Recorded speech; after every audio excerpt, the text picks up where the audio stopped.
સુરતના માંડવી તાલુકાના તોગાપુર ગામ નજીક નહેરમાં ગાબડું પડ્યું છે। કાંકરાપાર જમણા કાંઠાની મુખ્ય નહેરમાં ગાબડું પડતા આસપાસના વિસ્તારોમાં પાણી ફરી વળ્યા છે। રાત્રે 2:30 વાગ્યાની આસપાસ આ ઘટના બની। મોટા પ્રમાણમાં ખેતરોમાં પાણી ભરાઈ ગયા છે। સાથે જ 8 થી 10 મકાનો પણ પાણીમાં ગરકાવ થયા છે। જો કે બનાવની જાણ થતાં જ સિંચાઈ વિભાગના અધિકારીઓ ઘટના સ્થળે દોડી આવ્યા।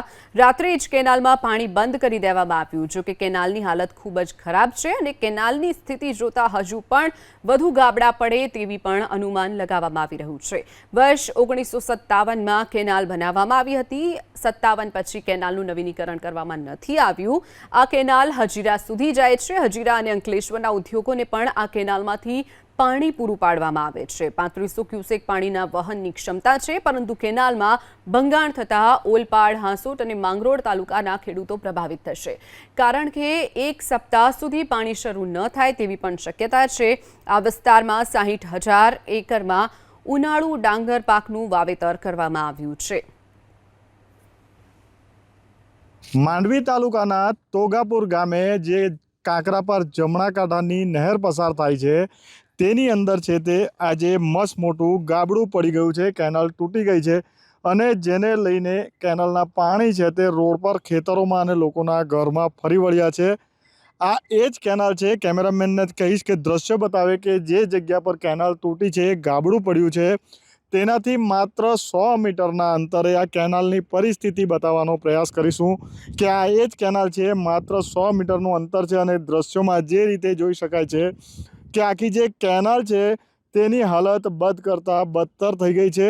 ઠેર ઠેર ગાબડા પડ્યા છે, મોટી તિરાડો પડી ગઈ છે અને કેનાલ કોઈ પણ સમયે આ કેનાલ અંદર ફરીથી તૂટી જાય તેવી પરિસ્થિતિનું નિર્માણ અહીંયા થઈ રહ્યું હોય તેવું દેખાય છે। 1957માં બનાવવામાં આવેલી આ કેનાલનું ફરીથી નવીનીકરણ થયું નથી તેવું અધિકારીઓ કહી રહ્યા છે, પરંતુ જે રીતે સિંચાઈ વિભાગ દ્વારા અને કેનાલોની મરામત પાછળ કરોડો રૂપિયાનો ખર્ચો કરવામાં આવે છે, તો આ કરોડો રૂપિયા ક્યાં જાય છે સૌથી મોટો પ્રશ્ન અહીં ઉપસ્થિત થઈ રહ્યો છે। કેમ કે કાંકરાપાર ડાબા કાંઠાની કેનાલ હોય કે જમણા કાંઠાની કેનાલ હોય, દરેક કેનાલની પરિસ્થિતિ આ છે। જે રીતે દ્રશ્યોમાં જોઈ શકાય છે કે આખી કેનાલ પર જે સિમેન્ટ કોન્ક્રીટનું એક સ્તર છે, લેયર જે છે તે બંને સાઈડ પાળ બનાવવામાં આવી છે, તેની અંદર મસ્ત મોટા ગાબડા પડી ગયા છે, તિરાડો પડી ગઈ છે અને આ કેનાલમાં જો ફોર્સથી પાણી છોડવામાં આવે તો આ કેનાલો ગમે ત્યારે તૂટી શકે તેવી પરિસ્થિતિ હાલ છે તે સામે દેખાઈ રહી છે। ખાસ કરીને આજે જ્યારે કેનાલ છૂટી, કેનાલની અંદર પાણી છોડવામાં આવ્યું ત્યારે 3200 ક્યુસેક જેટલું પાણી આ કેનાલમાંથી પસાર થઈ રહ્યું હતું અને રાત્રે 2 વાગે છે તે કેનાલનો એક ભાગ છે જ્યાંથી ડ્રેન ક્રોસ થાય છે તે છે તે ભાગ તૂટી ગયો હતો અને જેને લઈને વહેલી સવારથી જ છે તે કેનાલ બંધ કરવામાં આવી છે અને પાણી છે તે ખેતરોમાં અને ડ્રેનની અંદર વહી રહ્યું છે। હજારો રૂપિયાનું નુકસાન થયું છે, પાણીનો પણ બગાડ થયો છે। ત્યારે એ જ પરિસ્થિતિ હાલ છે તે કેનાલના જે અન્ય ભાગ છે, અન્ય જગ્યા છે ત્યાં પણ દેખાઈ રહી છે। જો વધુ ફોર્સથી પાણી છોડવામાં આવે તો આ કેનાલો પણ તૂટી જવાની શક્યતા હાલ છે તે દેખાઈ રહી છે। ત્યારે સૌથી મોટો પ્રશ્ન છે કે કેનાલના જે નવીનીકરણ પાછળ, સમારકામ પાછળ જે રૂપિયા ખર્ચવામાં આવે છે તે ક્યાં જઈ રહ્યા છે। ઇન્દ્રમલ શાહ, ABP અસ્મિતા, સુરત। વાત કરીએ કેનાલમાં સર્જાયેલા ભંગાણ મુદ્દે ખેડૂત આગેવાન જયેશ પટેલે ચિંતા વ્યક્ત કરી છે। કેનાલના પાણી આસપાસના ખેતરમાં ફરી વળતા પાકને વ્યાપક નુકસાન થયું છે। કાંકરાપાર કેનાલનું સ્ટ્રક્ચર વધુ મજબૂત બનાવવાની પણ જરૂરિયાત હોવાની વાત કરી।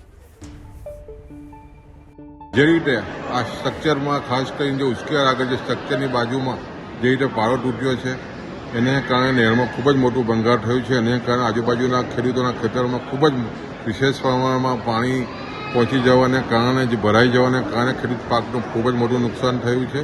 અને ખાસ કરીને જ્યારે સ્વાભાવિક છે કે જે ઉકાઈ જળાશયમાંથી જે કાંકરાપાર યોજના છે, લગભગ તમે જો તો લગભગ એને 60 વર્ષથી પણ જૂની જે રીતની આ યોજના છે અને જે ખાસ કરીને સરકાર પણ છેલ્લા કેટલાક વર્ષોથી જે રીતે રિનોવેશનના નામે જે રીતે મોટું ફંડિંગ જાહેર કરે છે, તો અધિકારીઓની જે રીતે પોતાની મનમાનીને કારણે જે રીતે સ્ટ્રક્ચરો મજબૂત થવા જોઈએ એ ન થવાને કારણે આવો ભંગાર થાય છે અને આ ખૂબ જ મોટું ભંગાર છે।